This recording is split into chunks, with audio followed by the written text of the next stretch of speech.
Hey everyone, welcome to the channel. Thank you for being here. I'm just going to do a general reading for you guys. We're working with a new oracle deck, the African Goddess Rising Oracle by Abiola Imbrins. So far I'm loving this deck. The colors on it are gorgeous. So we'll just get overall energy for you guys and see what's going on at this time. Hopefully this will be a quick reading. I just want to find something to stand things up. There, that works. All right. Let's see what's going on in y'all's energy. Please and thank you. New setup too. This is a different one for me, so we'll see how it goes. All right. Queen Ya Asantewa. Number 39, 12, and 3 might be significant. We have level up. Okay. I'm liking the vibe of this already. A level up is always awesome.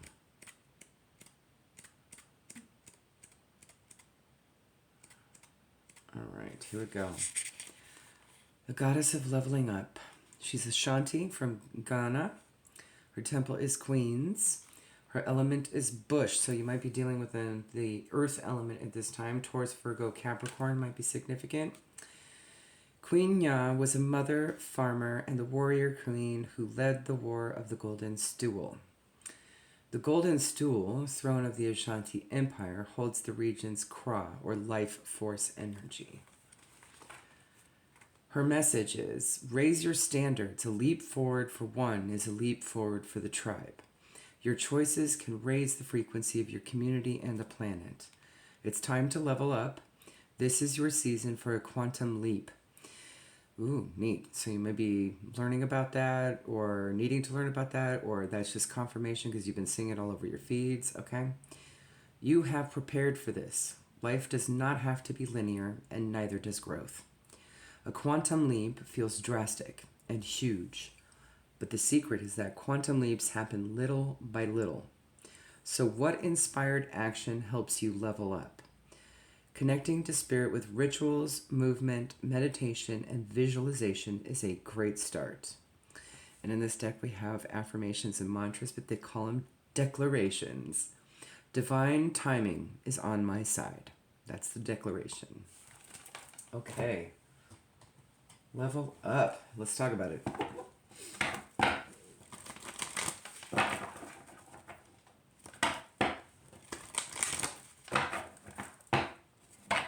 Let's get 3. I haven't used this deck in forever. It's the Soul Journey Lessons deck.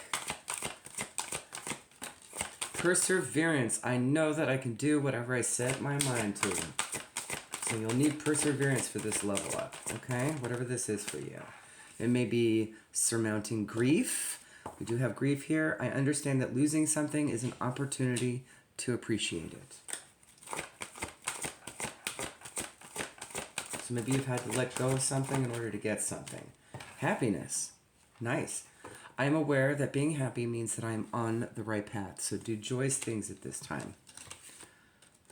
I know I've lost a lot and I'm trying to persevere. And stay happy. I mean, all my readings for myself, pretty much the whole year is like, happy, happy, joy, joy, do that, do that. So maybe you're in alignment with me at this time. And just go find things that you enjoy doing. For me, it's been being outside a lot. Connecting. And we do have the earth element here too, so maybe nature is going to be helpful. Things you like doing outside. Be outside. Go outside.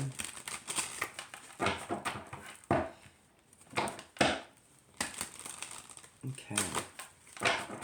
Let's get 3, please. Tell me more. Maybe some identifiers for who this may be for or what it's about. The grief frame of reference. Or maybe even what to do. Let's see.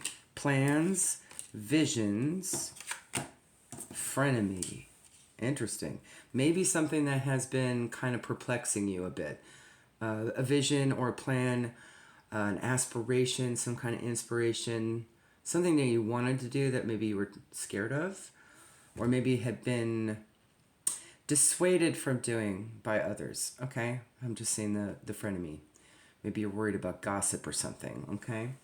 And maybe you had spoken out about it already, and that's why maybe people are pulling away, okay? Let's see. But it seems like to me that's the right path. That's a level up, right? Because you're speaking your truth, you're being authentic to what you want. You're not letting anyone else try and convince you otherwise of what you know to be true for yourself.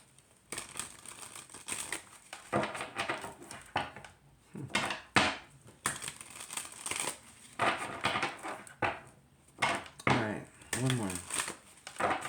From the Stargazing Oracle. Virgo could be significant. You could have an 8th house placement of Virgo.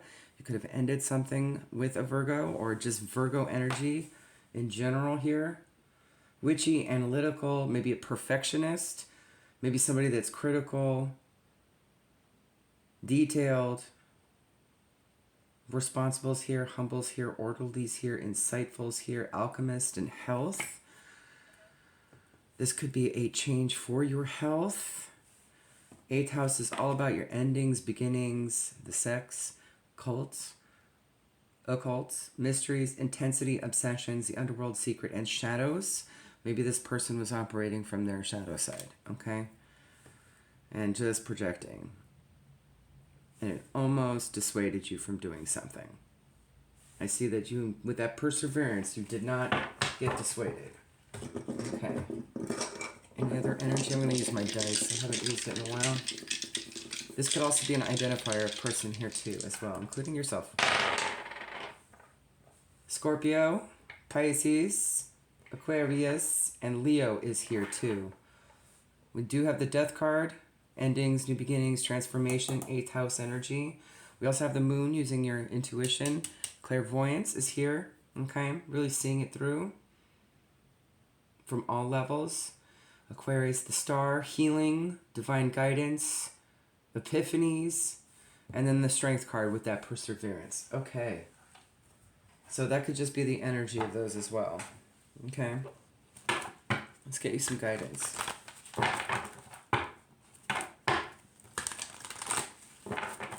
This could be a friendship with the frenemy being there. Acquaintance, something along those lines. Something platonic. Okay. That might be an identifier for at least one of you. We also had Mother, right? With Queen Yan. Alright.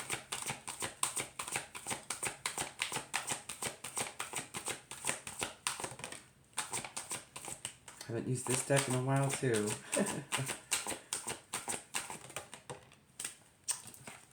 Friendship. So it might be a friend, okay?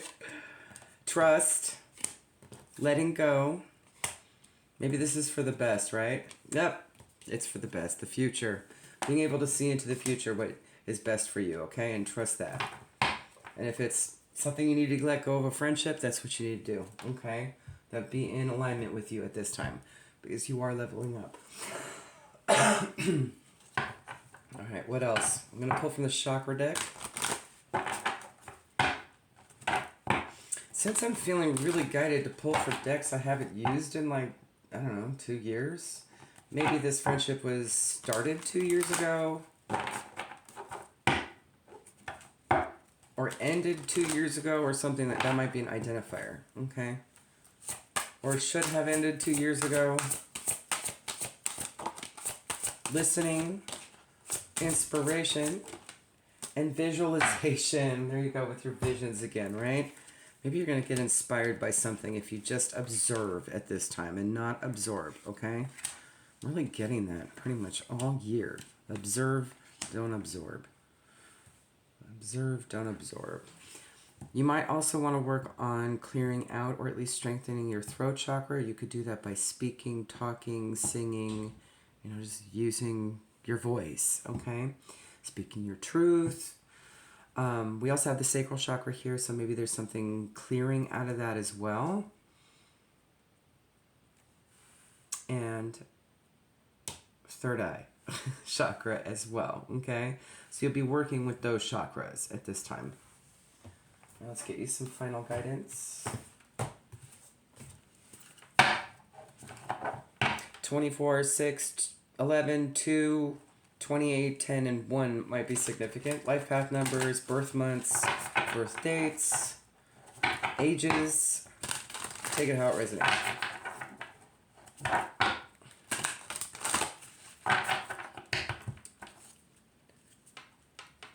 Alright, let's get one, please. 38, Kama of Kali. Also an 11. So 11, something's manifesting for you at this time. Maybe you just need to observe in order to be able to see what the level up is or where it's taking you, okay?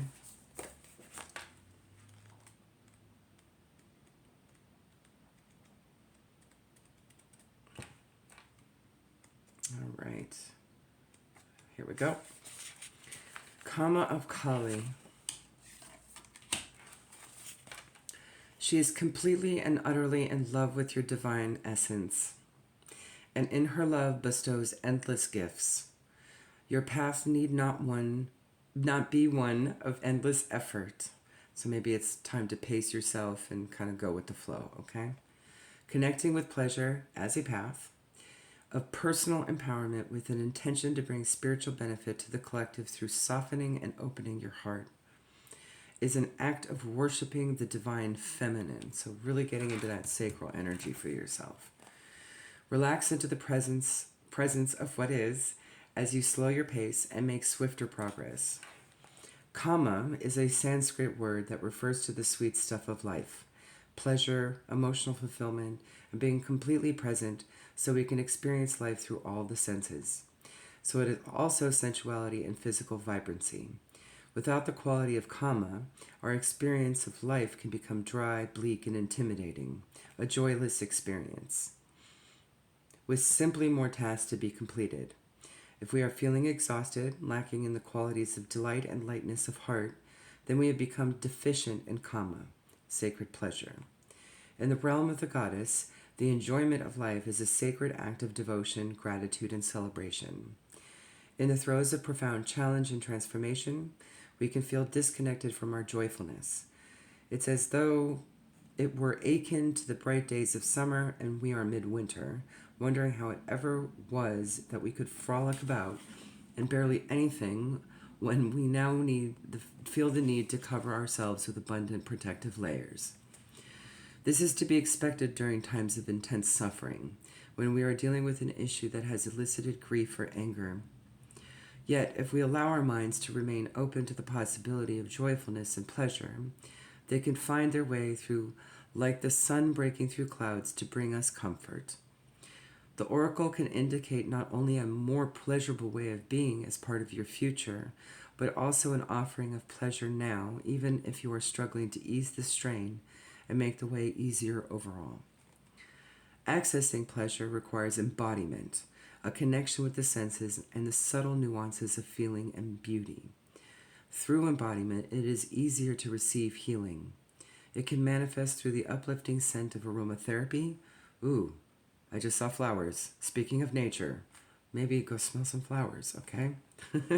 The warmth of a shower, gratitude for a safe and comfortable place to sleep, the sumptuousness of warm clothes or a satisfying meal, the delight of playful silliness and animals. My goodness, y'all, I've been doing all these things. I have a little help with my backyard right now under renovation, and he's been bringing his playful, silly dog, okay? So, confirmation. Maybe there might be a dog that you can play with, all right? The nutty sense of humor of a beloved human, the simple appreciation for the flow of the breath, or through the openness of being that spontaneously occurs in response to an expansive vista of trees and mountains. Kama is the spiritual practice of presence that leads us into joy, even ecstasy and bliss. It is the juiciness of feeling truly alive. If we have a complicated or confused attitude toward pleasure, the natural need for it can be denied or repressed. Yet it will not disappear. It will arise in some indulgence, addiction, or peculiarity of behavior, which creates suffering because it is not the natural expression of the natural need. So watch out for that. You could also have experienced that with another. Okay, this might be mirrored energy. I just saw a mirror. The Kali of Kama helps us reconnect to our need for pleasure and its healthy expression. The oracle speaks of a gift entering your life from the will of the goddess. It is an invitation to relax and receive. Sometimes we may unconsciously attribute divine will with intentions to demand more and more of us. Yet, divine will has our best interests at heart. When we need to develop strength, it will certainly provide the experiences necessary for us to do so. But it also provides sweetness and pleasure, which we can embrace or not using our free will. The oracle speaks of a need to embrace pleasure and the many gifts of the goddess. This is not an indulgence. It can actually help you progress on your spiritual path. To be able to embrace joyfulness is a gift. It provides us with relief and release when the path has been truly difficult. It is the summer to the soul's winter. To grow, we need both. The Kali of Kama is a message that we should not discard our need for pleasure. So much of what society promotes as pleasure is little more than disembodied escapism that creates further suffering rather than healing. The natural and enhancing experiences of pleasure, however, are a mystical medicine. We can only access it through our presence, spontaneity, and connection to ourselves and life. The Kama Akali is genuinely healing. That is how we recognize sacred pleasure, through its effect. It has far-reaching positive consequences and leads to more energy, commitment, and discipline as a natural response to the alleviation of excess pressure. This teaching is not about becoming hedonistic or pursuing pleasure at any cost without wisdom or benefit. Instead, the oracle asks us to engage with pleasure as an act of worshiping the goddess. And in this case, it sounds like Gaia might be on deck for you, given the nature, okay? When divine worship is genuine, or someone similar, okay? It doesn't have to be. It doesn't add to the suffering of the world, but it adds relief. To understand this, we can give up the notion of pleasure as selfish and begin to associate it with the sacred. The oracle brings comfort. It speaks of the forthcoming grace of pleasure in your life and your capacity to truly be with it as an act of blissful divine devotion. Beautiful. Absolutely. So go have fun. Enjoy life. Just go with the ebb and flow of things and apparently be out in nature. Okay? Bye.